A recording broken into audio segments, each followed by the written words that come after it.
This is the review of a 2023 XC60 B4 Petrol Edition.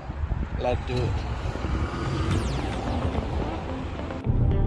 Alright, we are in a brand new Volvo XC40 B4 2023 edition. This car is just released. This is the brand new model XC40. It has an extra large battery. This is not the recharge model, obviously. This is the 4-cylinder petrol version.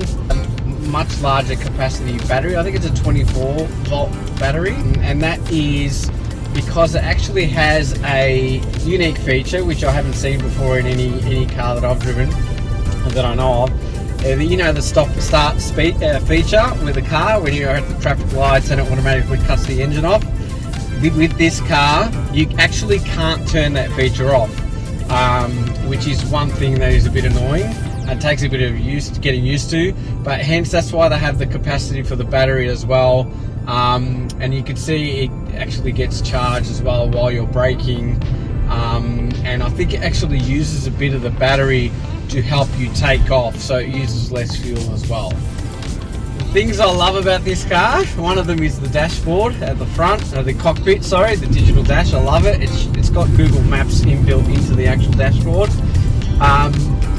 Just the way it looks aesthetically, so the font, I love that. It's got the Google integrated maps straight into it, so you don't need to use Android Auto or Apple CarPlay. It just comes straight from Google or the software. Even the software in the main center console here uses Google software. So the whole system's Android. It uses Google voice commands, so you don't have to, you know how well that really works. I like the power delivery. It's actually pretty decent. It's a decent sized car as well. The space in here is quite good. We've come from an XC60 2012 model, and yeah, this is definitely up their game a lot since that model. Even just something as simple as the turning circle, they've definitely fixed all that. It was like driving a truck, the XC60, so this one is a lot easier to do a U-turn. Things I don't like about it, there's a few things.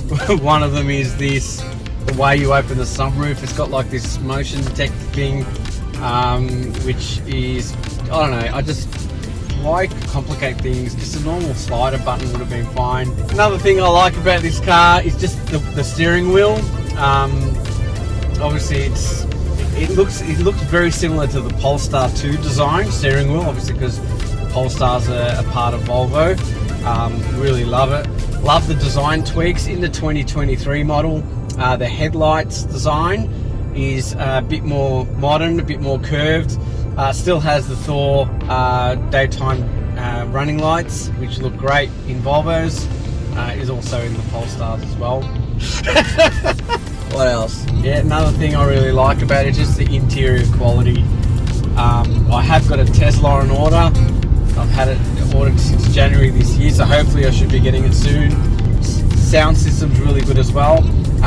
We upgraded to the classic package. No, sorry, the lifestyle and what was it? I think it was a classic and lifestyle package. Is that what it was? 2,000 years later. I think it was a classic and lifestyle package. I'll have to double check the invoice. But yeah, I think that added a couple of security cameras, like automatic driving, and we'll do that as well. I'll show you a demo. That actually works really well. There's one thing that really annoys me in this car. When you're backing up, and we've got a really tight space to back the car out, and you got your head, you're looking back. If it thinks that you're going to hit something, it does this really violent automatic braking. And when you got your head shifted like this, you can really throw your neck out because it's a really violent, brake, so you don't hit something. But when you know that you're going to be able to make it, it still does it because its sensors are saying that there's something there. Only little minor things that I'm not a fan of, but yeah, there you go. See it shut off? You can't turn that off. It's annoying. Another cool feature that I like about this car is the way that the washers, the windscreen, what do you call it? Yeah, the wipers have the actual squirty thing, the cleaning fluid in the blade. How do I explain that? So see how the water actually sprays out to clean the windscreen from the blade itself. So there's no little notches on the hood that spray water out. It just makes the hood really nice and clean, which can be a problem for cats because they love lying on the bonnet, and we've already got a scratch on it. And we don't have any cats, so I think we may need to knock on the neighbour's door. Tell them to pay for a cut polish, I think. I really love the sound system as well. Harman Kardon sound system. I had the same brand sound system in my M2 competition. Great sound system, and the fact that it links into Spotify in the platform, so you don't have to even touch your phone. I mean, I'm an Android user anyway, so all Google accounts, and it just uses straight Spotify directly into the interface. Another great thing, it's got profiles, which I know a lot of cars have this, but because we share this car a bit, me and my wife, as soon as I open the car with my key fob, it automatically knows my seating position, all my Spotify accounts, all my Google appointments, so it knows exactly what's coming up in my calendar, so I can just tap the navigation to go to it. So yeah, that's a really cool feature in this car.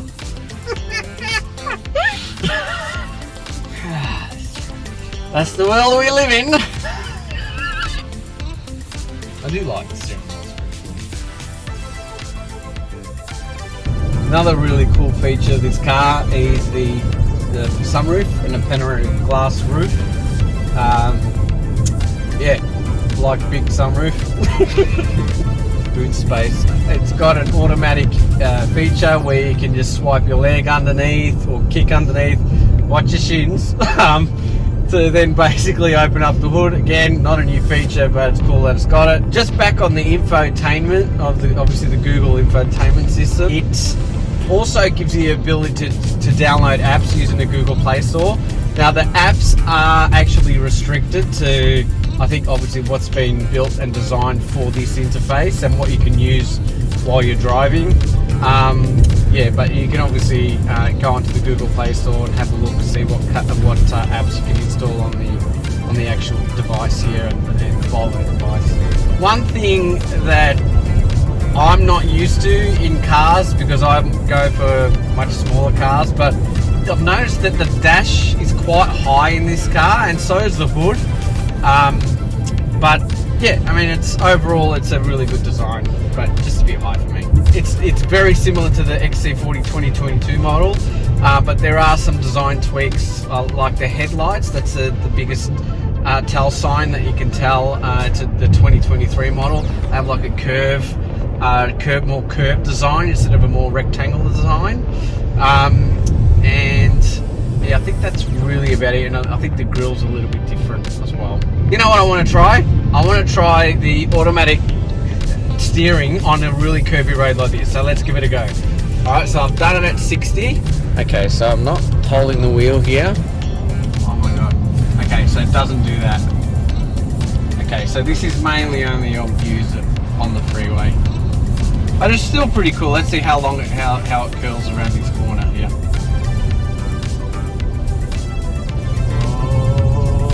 Oh, that one's actually not bad. Did you see that? Oh, look at that. Whoa, it stopped and braked. Look at that.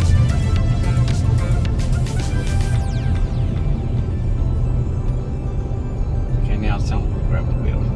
That's pretty good, actually. I'm pretty impressed by that. The only thing negative I have to say about the auto steering in this car is sometimes on the freeway, when its lanes are merging, the automatic steering tries to sometimes force you into a lane where you shouldn't be, and you sort of have to fight it.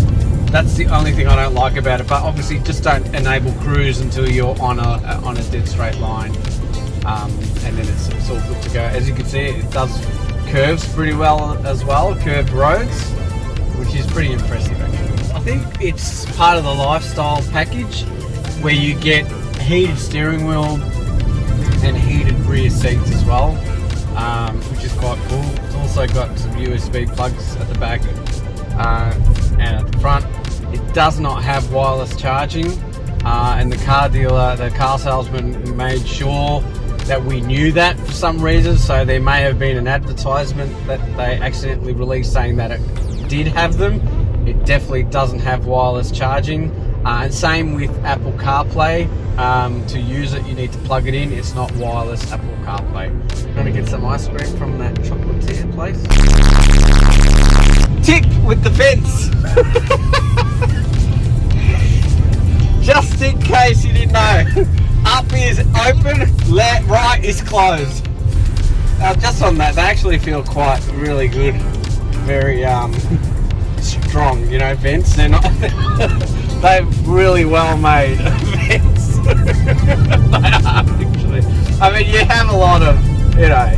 I mean, this car is 66,000 we paid brand new, and that gives us 3 years worth of servicing as well. And trying to get a car at the moment is a nightmare. So we actually were really lucky. We went to see the dealer. Lucky it was only about a month's wait, and we were able to get it pretty much straight away, which was great. Thanks, Volvo. Yeah, well, look, it's a very different experience buying a car at the moment than what I'm used to. Even the last car I bought was the BMW M2 Competition, and obviously you could negotiate, you know, go from dealer to dealer, try and get a better price, see what stock they had. But now it's, I suppose you could probably thank Tesla for this, but you go to a dealer, you want the car, this is how much it is. You choose your options, you pay whatever it costs, that's it. Even trying to negotiate, you know, it's just they don't do it, because it's like, you want the car, there's a restricted amount coming in, you have to pay it. So yeah, I think that's how definitely fixed pricing will be. So the new car experience, I suppose maybe on your trade-in, if you had a trade-in, we didn't at this point, but if you had a trade-in, you could probably negotiate on the trade-in, but other than that, it's you just got to pay for whatever it costs. So just on fuel economy, we've had it for 2 weeks. I don't know how many Ks we've done. I think we've done about 600 Ks, but we filled up. Cost about, and petrol was about $1.89. I filled up, cost about $88 to fill it up. And yeah, so fuel economy is actually pretty good on this car. The reason we didn't go the recharge variant of this car is because obviously I've got a Tesla on the way, and we didn't want to have 2 electric cars. Obviously we have a family, we want to go and drive weekends away and that sort of thing, so we need to have at least 1 car that is petrol. You know, Australia's not up there with the charging network, so we need to have a fuel car still. I really love the rear vision mirror, how it's frameless. I know, again, other cars have this, but you know, you buy some cars, like my BMW had, it was a $100,000 car and it still had this ugly plastic frame around it. Just having it flat, frameless, looks awesome.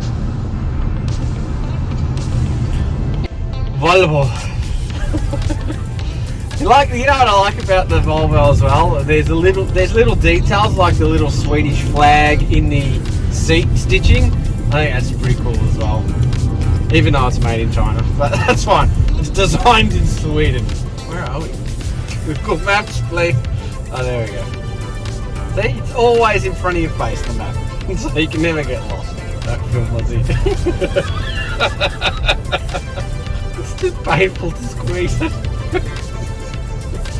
Oh, so small. Can you see it on the angle? Sticking out. Film that sign. Yay! We're going to yay! Well, we're driving to the chocolate factory place. The chocolate factory. That's what it's called. Chocolatier? Or is it chocolatier? Look. Yay. Yeah, I would love to live there. On Albert Street. Yay! That'll be great. Thanks for making it to the end of my review for the 2023 Volvo XC40 B4. Subscribe so you can get notified when those videos are launched. Thanks. Non più tra I farfalloni amoroso, notte e giorno di torno girano, delle belle turbando al riposo. ma ci sei toi tu